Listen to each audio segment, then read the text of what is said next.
Our next story is from a viewer, the mother of this young woman who wants to share her story to raise awareness about a syndrome that is often misunderstood and difficult to diagnose.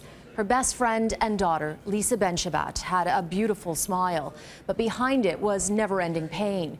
And I have to warn you, this story involves the very difficult topic of suicide.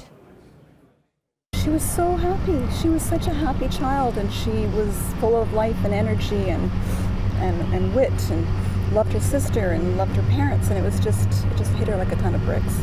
And everything changed. And everything changed. Lisa Ben-Shabbat wanted to work with children or the elderly. She loved music and had a natural talent for drawing.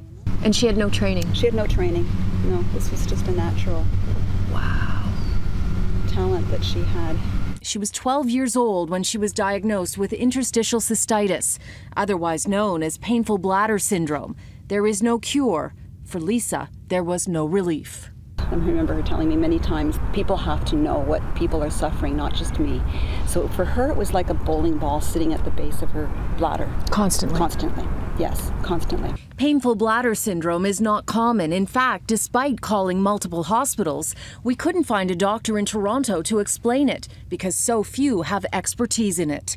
Lisa had to go to Kitchener for her specialist. The Mayo Clinic describes painful bladder syndrome as a miscommunication between the brain and pelvic nerves, causing people to have to urinate frequently. They're probably suffering 24/7. It's that bad. They're waking up, they're not sleeping at night, they're getting up to get to the washroom, and sometimes you can't even get to the washroom because they're in so much pain. Studies show depression is common amongst those who have painful bladder syndrome, and so are suicidal thoughts. Lisa took her life just over a year ago. She was 27. Profoundly impacted her emotional well-being, very much so. She couldn't pursue her school. I mean, she could, but she was in pain, and she always felt like she was different, that people don't understand what this pain is, so that has a psychological impact on you.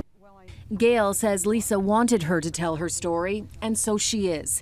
It is her mission to let the world know people are suffering in silence, and she hopes to raise awareness and get more doctors trained to know how to help patients with the syndrome. It helps ease her own pain.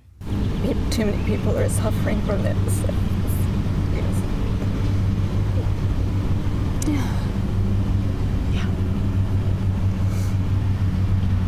And the ones who love them suffer too.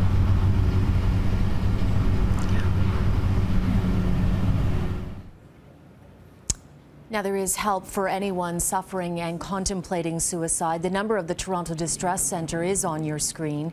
And it hasn't been easy for Gail to speak publicly. She tells me she's normally quite shy, but she is overcoming that.